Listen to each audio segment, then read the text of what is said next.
지금 이제 여권의 그 앞으로 차기 대선 후보들이 보이는 반응도 좀 다른데 네. 홍준표 시장 같은 경우는 이제 그 반대하는 21%, 그러니까 중도나 이런 것들보다도 국민의힘의 약간 강한 강성층을 똘똘 뭉쳐가지고 대권을 치르겠다라는 의지처럼 보이거든요.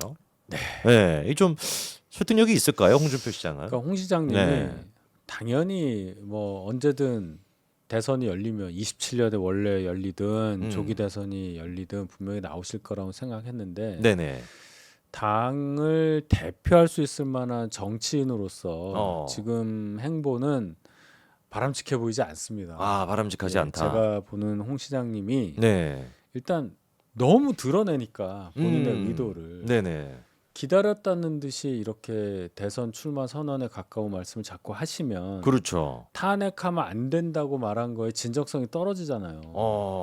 마치 탄핵되기를 바래서 그 다음은 나야라고 하는 그러니까요. 정청래나 김민석 언제든지 이재명 호시타탄 노리고 꼬꾸라지면 있는. 이재명 네. 꼬꾸라지면 언제든지 다음은 나야라고 하는 사람하고 뭐가 다르냐는 얘기예요. 게다가 최근에 안 하셔도 하시면 안 될 말씀을 하셨어요. 최근에 대구시장을 일찍 졸업하려고 생각은 했으나 아. 뭐 이사를 가야 되는데 23번째인데 어. 이 얘기는 대구시장 나는 금방 관둘 거고 나 어. 별로 대구시장에 미련 없는데 그냥 잠시 있었던 자리고 그러니까요. 대구 나는 서울 가서 정치할 건데 뭐 이 얘기예요. 뽑아주신 분들 뭐가 됩니까? 그러니까 대구에서 벌써 어. 얘기가 나온다는 거 아니에요. 어. 이거는 홍준표 시장님 입장에서는 정말로 이거는 굉장히 안 좋을 뿐더러 두고두고 남을 겁니다.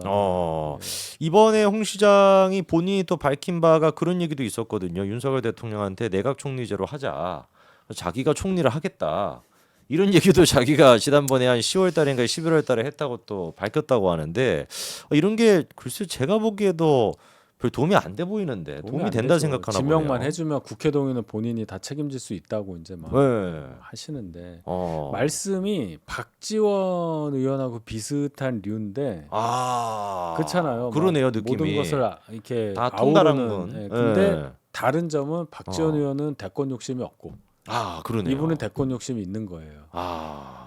무슨 차이를 제가 얘기하려고 하는지 아실 겁니다. 그러니까요. 제가 무슨 얘기하고 싶은 건지 아실 거예요. 결정적으로 뭔가 좀 느낌 확 옵니다. 딱 그런 느낌이에요.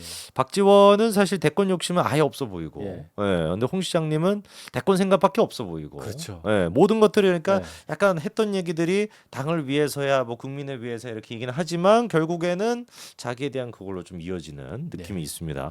아니 저는 그리고 이 홍 시장님이 당 대표를 2번 하셨는데 이상하게 당직자들 얘기 들어보면은 평이 그렇게 막 달갑지는 않더라고요. 그 좀 이유가 있습니까? 이분이 좀 메시지가 세죠. 세고 이 좀 말씀 중에 단어 선택이 좀 거칠 수 있으니까 마음 아파하시는 분들이 주변에 있을 수밖에 없어요. 주변에도.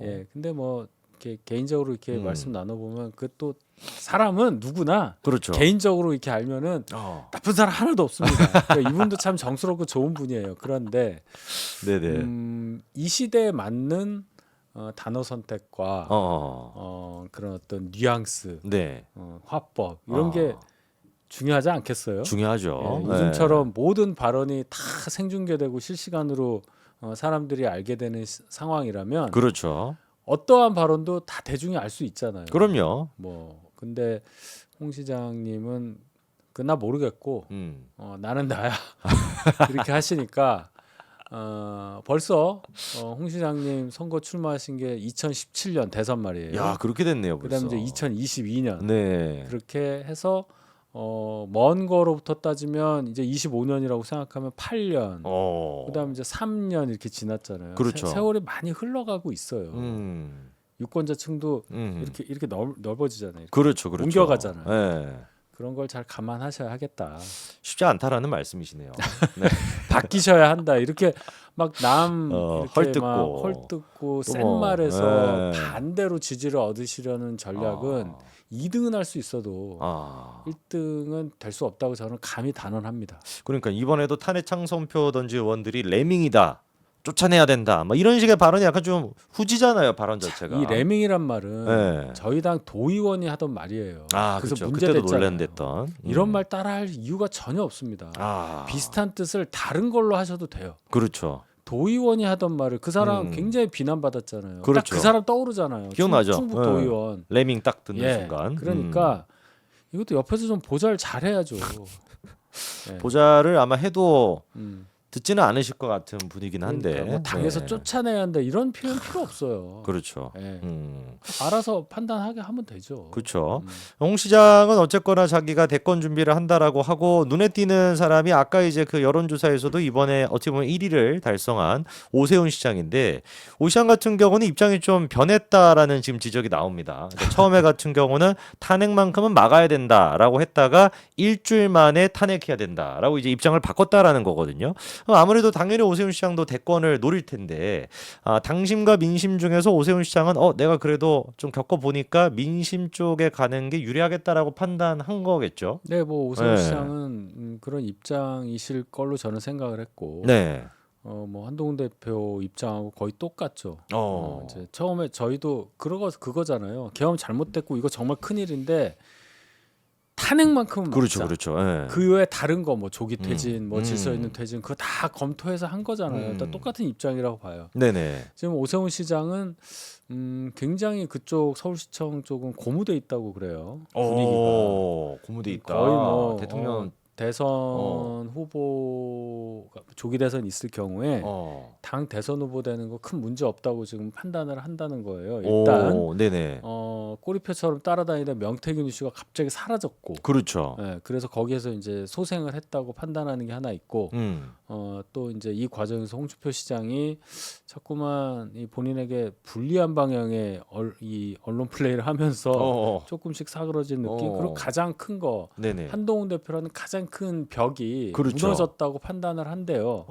이미 끝이 났다 한동훈은. 그쪽 굉장히 고무돼 있어서 여러 가지 언론 활동 지금 하고 있어요. 네. 저한테도 뭐 많이 옵니다 오세훈 시장 쪽에서. 그러면 오세훈 시장 쪽이 굉장히 고무가 돼 있는데 물론 이제 오세훈 시장도 저희 중요한 자산이고요. 물론입니다. 네, 중요한 자산이고 한동훈 대표도 굉장히 중요한 자산인데 아까 얘기하신 것처럼 오세훈 시장과 한동훈 대표 두 사람이 이번에 계엄 사태에서 보인 반응이나 입장은 거의 똑같은데 보수 내부적으로 봤을 때 객관적으로 본다면 오세훈 시장은 막 그렇게 반감이 지금 큰 느낌은 아니고요. 한동훈 대표 같은 경우는 배신자다 뭐 이런 식의 지금 이제 프레임이 좀 있는 상태거든요. 왜냐면 당 대표였으니까요. 한동훈 당 대표였으니까. 그 중심에 있었고 오 시장은 서울시장이 물론 지역적으로야 중앙에 있지만 엄연히 지방자치단체장이에요. 그렇죠. 중앙행정기관이 아니라는 거죠. 그리고 정치는 여의도에서 국회에서 벌어졌는데 오 시장님은 이제 그 다음 뉴스에 나오는 상황이었기 때문에 오 시장의 입장이 크게 뭐 부각되거나 할 일은 없었죠. 오죽하면 홍 시장님이 오 시장님 입장 바뀌었다고 그럴 사정이 있었다 이런 식으로 그러니까요. 사정이 있었다고. 그러니까 그 정도다. 그래서 지금 이제 피해를 덜 받는 입장. 피해라는 것은 탄핵에 관련한 의견이 찬반으로 나뉘었을 때 피해를 얘기하는 거예요. 거기에서는 좀 많이 벗어나 있는 분들이라 상대적으로 한동훈 대표가 받는 어떤 보수 여론의 일부 질타 거기에서 비껴나 있기 때문에 현재 스코어 반사이익을 두 분이 받는 거다. 오세훈, 홍준표 두 분이 이렇게 보는 게 저는 타당하다고 생각해요. 그러면 그 반사이익이 대권까지도 이어질 거라 보십니까? 멀었습니다. 대선 자 첫째 있을지 없을지 몰라요.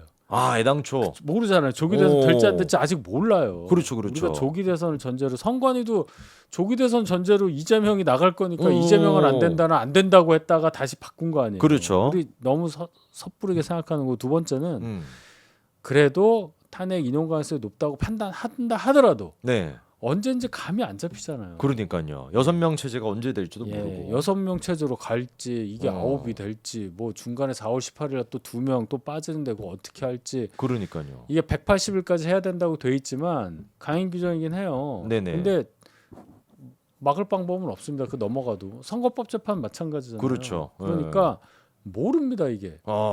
진짜 이게 뭐 경칩 대선이 될지, 뭐 무슨 뭐 벚꽃 대선이 될지, 장미 대선이 될지, 장마 대선이 될지, 뭐 어떻게 알아요? 추석 대선이 될지. 계엄도 저희가 몰랐고. 그다음에 중간에 변수가 많잖아요. 이재명 재판은 어떻게 될지도 있고, 민주당 어떻게 될지도 모르고, 한동훈 대표나 다른 사람 어떻게 할지 모르고. 그런 게 있기 때문에 지금 이거 가지고 미래를 점친다는 거는 굉장히 합리적이지 않다. 다만 요건 제가 확실히 얘기할 수 있는 게 분명히 또 다자 대선 될 거예요. 여러 명 나오는 여러 명 나옵니다. 여러 명 나와요. 결국은 양당 체제에서 하는 뭐 단일화되고 이러기는 어려워. 물론 단일화하려는 시도가 있을 수는 있는데 네. 그냥 다 나올 것 같아. 이준석도 지금 벌써 나가겠다고요. 그렇죠. 그래서 얘기했잖아요. 단일화 안 한다고.